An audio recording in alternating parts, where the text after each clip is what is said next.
Isso partiu de um livro que já foi lançado, foi publicado pelo Severino Antônio, que se chamou Uma Voz de Muitas Vozes.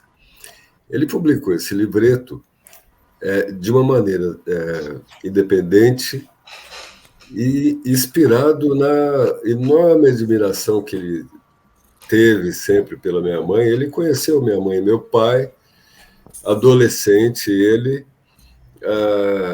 assim, encantado com o jeito, com a tranquilidade, com a sabedoria, com o companheirismo, com a generosidade que meus pais tinham com todos aqueles que queriam aprender, aqueles que queriam compartilhar alguma coisa. E o Severino ia ao quintal, à chácara, que hoje é o Instituto Ruth Guimarães, e ele ficava longas horas conversando, e era uma conversa tão amável. Eu era um menino de uns 14, 15 anos, e eu via aquele moço muito suave, muito sábio. Ele era um jovem sábio, e que falava umas coisas tão inteligentes e tão inspiradoras. Na verdade, ele era mais de ouvir do que de falar, mas era um grande parceiro do meu pai e da minha mãe, e parece que eles falavam a mesma língua, parece que eles compartilhavam dos mesmos propósitos e acreditavam nas mesmas coisas. Eu acho que isso é o que une as pessoas, né? É quando as pessoas acreditam em coisas semelhantes. Tenho certeza disso até. Todo ano, todos os anos, ele e a Kátia levavam para cada um dos filhos da Ruth e do Botelho um presente de Natal. Então, todos os anos, não importava a circunstância, tinha lá um pacotinho com um presente, que era uma camiseta, era uma coisinha, mas isso se repetiu por tantas vezes, e foi uma coisa tão doce. Eu já era mais maduro, eu estava trabalhando fora, morava, acho que no Rio de Janeiro na época, depois fui morar em São Paulo também, e eu chegava lá para fazer visita e tinha um presente para mim. Eu falava, meu Deus, esse moço por quem eu nutri a vida toda essa admiração, está me dando presente. E eu mal tenho contato com ele.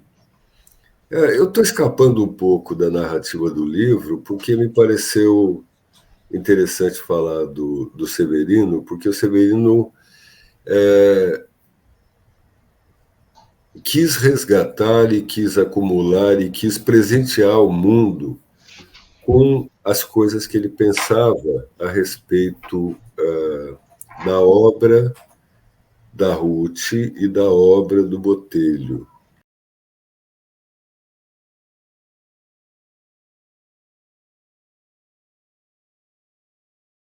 Eu ia muito lá. Eu preciso falar isso para vocês. A minha principal referência de literatura veio do Botelho e da Dona Ruth. Eu vou chamar a Dona Ruth porque não tem jeito, sempre foi assim, né?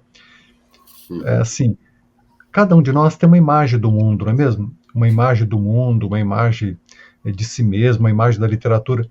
Essa imagem do mundo e da literatura, para mim, ela foi constituída na conversa com eles. Essa é a matriz para mim, assim. Eu sempre ouvi muitas vezes as histórias de tudo, da vida deles, dos escritos, dos amigos. E é uma coisa muito intensa para mim, porque era como eu ia elaborando essa imagem. O que é a literatura, o que ela pode representar na nossa vida, o que são as amizades, que também são amizades atravessadas pela literatura. E ali, ao vivo, né, vendo ao vivo, ouvindo deles, vendo os livros. E tinha uns detalhes muito importantes também. Desde que eu era bem pequeno, a Dona Ruth e o Botelho, eles iam à casa do meu pai. Eles eram amigos. E eu ficava espiando de longe. Nunca tinha conversado com ele. Só fui conversar quando eu estava com 18 anos, 17, 18 anos. Mas eu ficava espiando, porque meu pai tinha uma admiração enorme por eles. Era amigo e admirador. E aí um dia, a Magênia, a dona Ruth, me conta que ela mocinha, aprendeu a dançar com meu pai. Meu pai tinha ensinado. Eu achei isso assim também muito encantatório. Era mais um vínculo que eu nunca imaginava, não suspeitaria dele, né? Que ela tivesse aprendido a dançar com meu pai. Eu sempre quis, desde pequeno, ser escritor, eu tinha essa pretensão. E eu lá na quinta série, para quem não se lembra, a gente com 11 anos de idade, seria hoje o começo do Fundamental 2, ela é minha professora de português, eu levava uns textinhos para ela, eu sei que eram muito ruins, mas ela conversava comigo, o Botelho conversava comigo, assim, era uma conversa, né? Isso aí foi acalentando, e depois aconteceu uma coisa muito bonita, que eu resolvi fazer letras, e aí o Botelho foi meu colega por 3 anos, meu colega de faculdade. A gente se via todo dia. A gente saía da aula em Lorena e ia lá para casa. Ele vinha de São Paulo, a gente ficava na casa lá conversando, às vezes até de madrugada. E depois, muitas vezes, vinha o Joaquim, vinha os irmãos, vinha a dona Ruth. Então, são coisas inseparáveis da imagem que eu faço da literatura, da vida, da amizade, da cultura como uma coisa viva e que precisa ser cultivada e que é uma experiência de liberdade e de conhecimento e de liberdade e conhecimento, mas de modo compartilhado. Então isso é inseparável para mim. Eu sempre quis muito escrever sobre isso, é muito difícil para mim escrever sobre isso. Mas aí depois eu consegui fazer aquele pequeno ensaio, que nós estamos inclusive colocando de novo no livro. Eu resolvi colocar de novo, porque depois de muito pensar, viver, eu escrevi aquele textinho, ele está de novo no livro. E aí o Joaquim fez uma preciosidade, não só o texto do Joaquim, faz o levantamento inteiro do que se escreveu, da bibliografia, dos textos sobre a obra da Dona Ruth, como ele faz a coisa mais preciosa do livro, que é o que agora há pouco a gente falou, o Nótulas de Filho. Aquilo é uma preciosidade. Aquilo vale muitos e muitos livros. E a esse texto, como estou dizendo, que é uma preciosidade sem par, se juntaram outras coisas belas. Por exemplo, a Juraci, amiga, admiradora de muitos anos da Dona Ruth, fez um texto assim, desses que atravessa várias dimensões da obra, e tem um texto da Júnia, irmã do Joaquim, falando do pai, do Botelho, companheiro inseparável de vida, de literatura, de tudo, de sonhos, de lutas, de sofrimento, companheiro de existência inteira. Tem um texto de uma moça que nada sabia da Dona Ruth, uma jornalista, uma jovem escritora, que está lá, Mariana, que está lá em Salvador, e que ficou completamente apaixonada pelo Água Funda, com um grande entusiasmo. Então eu falei com o Joaquim, a gente podia pôr um texto dela também, porque é uma pessoa que não conheceu, não teve nenhum laço pessoal. Foi o laço da literatura. Foi a admiração entusiástica pela literatura. Inclusive, ela acentua muito no livro, que é outra coisa interessante do livro, ela acentua muito o pioneirismo do Água Funda na literatura que traz o fantástico para a vida cotidiana, muito antes da explosão do realismo fantástico, do realismo mágico. Isso é outra coisa fundamental. Tem muitas, né? Tem muitas. Eu, por exemplo, não tinha me atentado para esse grau. Eu sabia do fantástico, mas essa moça me mostrou que a presença desse fantástico aí era muito importante como pioneirismo. E isso está enriquecendo muito o livro.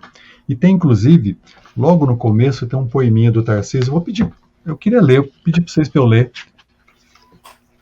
Bom, eu sempre levava pessoas lá na casa da Chacrinha, né, que hoje é o Instituto Ruth Guimarães, casa da infância do Joaquim, da juventude.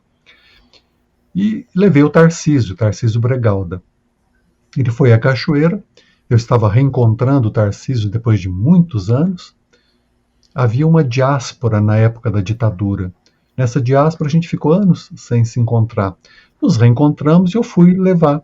Eu tinha assim, um gosto muito grande de levar pessoas lá para conhecer ao vivo, conhecer, chegar perto, ouvir a voz da Dona Ruth e ver o que era aquela chacrinha, os livros. É uma vida assim que muita gente pensa que não existe, que é só matéria de literatura, de teatro, de filme. E estava ali, né? Então fui com o Tarcísio. Ele ficou muito impressionado, ficou assim, muito mesmo marcado, e fez um poeminha. Eu acho que ele foi muito feliz na imagem poética que ele fez. O poeminha se chama Vestido de Morim. Acho que todo mundo conhece, né? Esse tecido morim. Isso é bem o interior, isso é bem o lado, a face de interior. A face da cidade pequena, da roça, a face caipira, a face da cultura caipira, que na obra da Dona Ruth coexiste com alta universalidade. Muito difícil conseguir isso, viu? Preciso falar isso para vocês de novo. É muito difícil. Falar só do regional é relativamente fácil. Falar só do geral é relativamente fácil. Juntar de modo inseparável o universal do regional é muito difícil. É raríssimo conseguir isso. E o Tarcísio conseguiu captar, inclusive, o elemento mágico, o elemento fantástico. Olha só, o poeminha se chama, então, Vestido de Morim. O talhe do vestido da moça era próprio de quem morava naquele lugar, bem perto do trovão, bem perto do arco da velha, bem perto do pote de ouro. Um dia eu vi uma edição original lá do Grande Sertão Veredas. Eu fiquei muito impressionado com a dedicatória, com aquela letra típica do Guimarães Rosa. Posso ler para vocês a dedicatória? Estava lá, eu abri para ver com o maior cuidado, né? Imagine, um livro da primeira edição, depois de tantas histórias. A Ruth Guimarães. Parenta minha. Eu já gostei muito disso. Parenta minha. Uma das pessoas mais simpáticas que já encontrei na vida e que escreve como uma fada escreveria, com o grato apreço e amizade do Guimarães Rosa. Isso é muito impressionante, né? Principalmente porque tem uma polêmica. Não sei se todo mundo se lembra que está no livro. Tem uma polêmica muito interessante. Tem uma divergência quanto à linguagem. Posso brevissimamente resumir? Para a Dona Ruth, a palavra tem que ser criação da comunidade. É uma vivência social. O escritor não deveria inventar palavras, porque a palavra tem que ter enraizamento na vida. A palavra tem que ser as palavras, tem que ser a palavra com que as pessoas falam a sua vida. As palavras têm que ser aquelas com que as pessoas realizam sua existência, compartilham sua vida. Então ela sempre foi uma pessoa que escutava e trazia essa poética das falas vivas. E o Guimarães Rosa é um grande inventor de palavras, um grande criador de palavras. Eu achava muito interessante isso, porque apesar dessa divergência, havia muita amizade. Em São Bento do Sapucaí, onde o Tarcísio reside há mais de 40 anos, existe uma experiência muito singular, umas capelas recriadas, reconstruídas com mosaicos mesmo, arte de mosaicos, com arte abstrata, que incorpora a capelinha, que é o lado caipira, né, o passado, e incorpora a abstração, a arte universal. Isso tem tudo a ver com a Dona Ruth. Ela é assim também. E lá a capelinha 3, que vai ser inaugurada agora, tem textos de literatura no chão e em algumas paredes. E no chão tem um pedacinho da Dona Ruth. Eu queria muito convidar todo mundo que estiver ouvindo a gente para ir lá ver. tem um pedacinho na escada, tem uma pequena escada para chegar na capelinha. Isso assim no meio da mantiqueira, no alto da mantiqueira, com aquela poética incomparável da mantiqueira. A gente vai chegando na escada e tem algumas mulheres criadoras de literatura. Então tem o texto da Dona Ruth, depois tem a Clarice, tem a Cecília Meirelles. É muito interessante. E eu queria lembrar aqui com vocês, porque tem tudo a ver com o livro, com a nossa conversa, o que está escrito lá no chão, no mosaico, né? Está gravado em mosaico. Ninguém quase não viu ainda, porque não está inaugurado. Está assim: pelos corredores do tempo eu fui, como se soubesse o caminho, como se houvesse um caminho. Ruth Guimarães. Por que a gente, eu digo a gente porque foi o Tarcísio, eu participei também, por que a gente escolheu esse pedacinho? Fizemos um recorte de um poema dela. Porque ela é uma criadora de caminhos.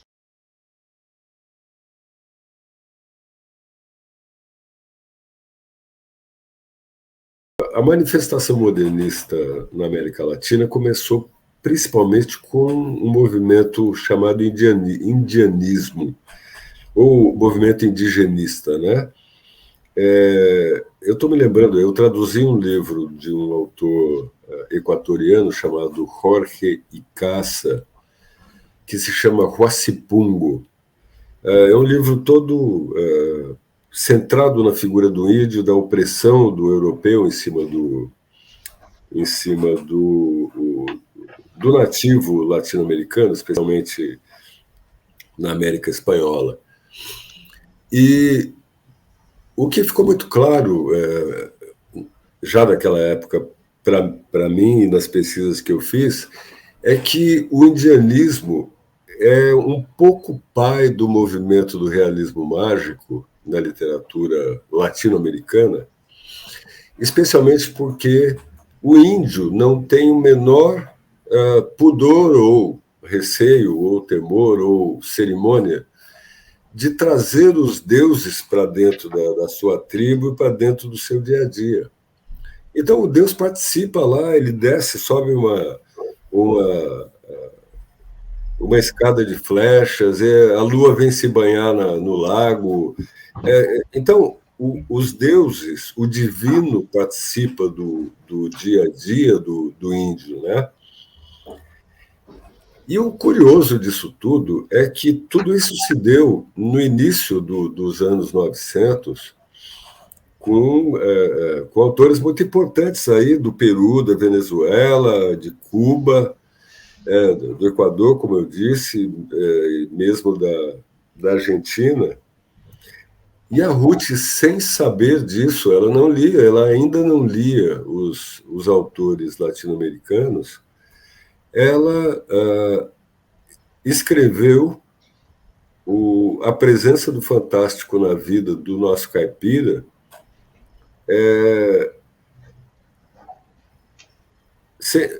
sem nenhuma referência literária anterior. Então, por isso que eu acho que é tão importante esse tratamento que ela dá, a presença do fantástico, a presença do mítico dentro de Água Funda, numa inauguração que depois outros escritores fariam no Brasil, Alfredo Dourado e outros autores, J.J. Veiga, por exemplo, mas e que a Ruth, uma moça de 25 anos, ela escreveu esse livro, na verdade, alguns anos antes, quando ela publicou em 1946, mas ela já tinha esse livro projetado na cabeça, já tinha ele concebido, gestado, né, na mente anos antes. Então, ela era uma menina realmente, de pouco mais de 20 anos, fazendo uma coisa que só depois Manuel Escorça faria, por exemplo, né? Ou Gabriel Garcia Marques, que só veio falar disso em 67. Então, eu estou comentando isso não para ser professoral, eu repito, mas para trazer mais um componente aí para mostrar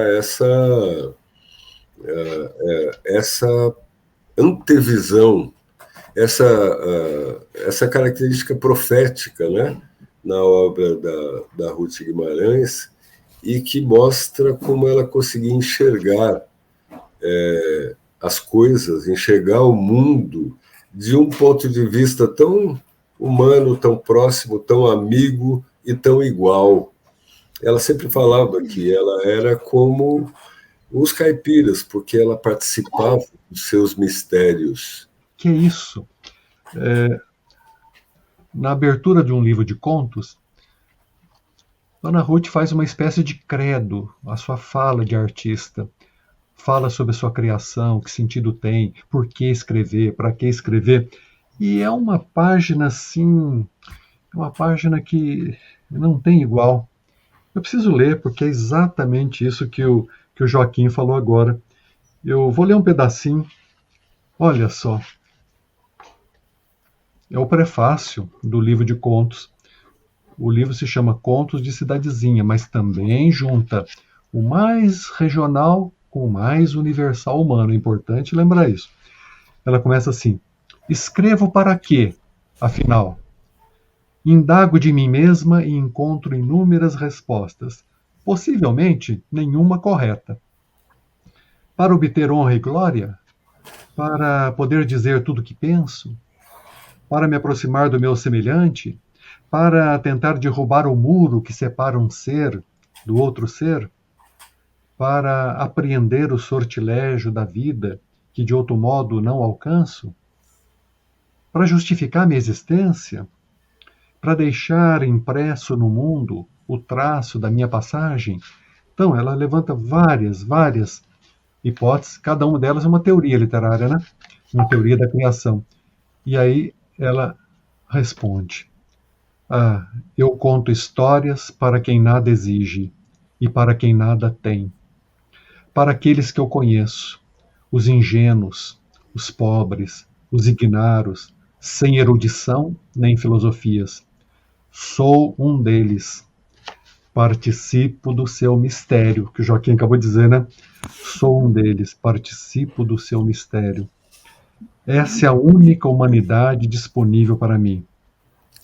Quem me dera escrevesse com suficiente profundeza, mas claramente, simplesmente, para ser entendida pelos simples e ser o porta-voz de seus anseios.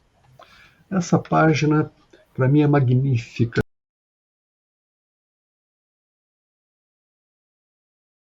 Uma lembrança minha lá, eu com 11 anos de idade, aluno, ela era uma professora muito diferente, já era assim, viu? Já era essa pessoa que a gente está conversando.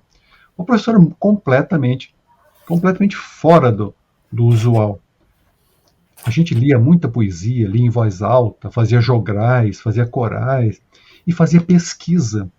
Ela ensinava muito a gente a fazer pesquisa. Queria dar um exemplo, acho que o Joaquim não sabe isso, que ele era muito pequeno, ele era um menino, Joaquim. Olha uma pesquisa que eu nunca mais esqueci. Cada um de nós, alunos, precisaria conversar com muitas e muitas pessoas de Cachoeira Paulista, fazendo um levantamento de apelidos da cidade.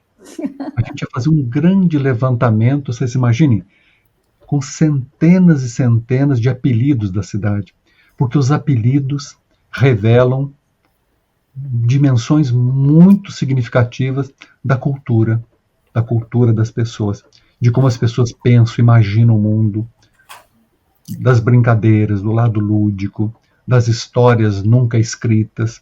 Agora vocês imaginem, estou falando uma coisa de 60 anos atrás, professora de português, seus alunos, suas alunas, conversando na cidade, pesquisando apelidos. E não era só o apelido, era um pouquinho da história do apelido.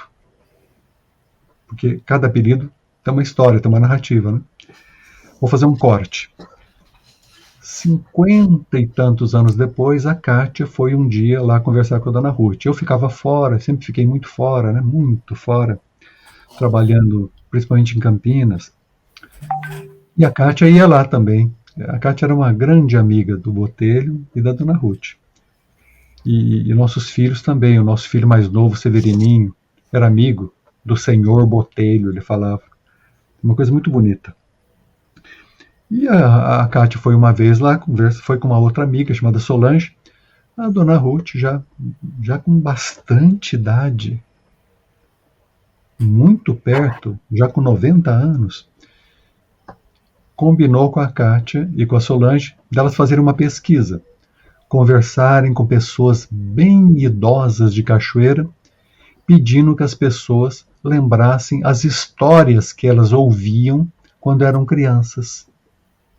Agora vocês imaginam? Quase 60 anos depois, continuava viva a pesquisa da cultura vivida, da linguagem, das histórias. Isso é uma constante, é um padrão permanente da maneira como a dona Ruth se relacionava com a cultura, com a pesquisa, com a literatura. Eu precisava contar isso. Eu nunca mais esqueci essas experiências. Sempre fiquei pensando como é que eu vou escrever sobre a dona Ruth, sobre o Botelho. E tem uma coisa bonita, viu? Eu queria falar para todo mundo. O maior admirador da literatura da dona Ruth Guimarães era o Botelho. Ele falava dela com entusiasmo, assim que nem o Joaquim. Quando o Joaquim estava falando aqui da devoção, essa palavra é perfeita para dizer o que Botelho, esposa e companheiro de vida inteira, tinha em relação à literatura da Dona Ruth. Era uma devoção. E falava assim, com uma beleza. Eu ficava ouvindo inumeráveis vezes essas referências. Era muito belo de ver. Os dois eram parentes, compartilharam a infância, compartilharam a juventude, envelheceram juntos, e ele, um admirador assim, encantado pela literatura dela.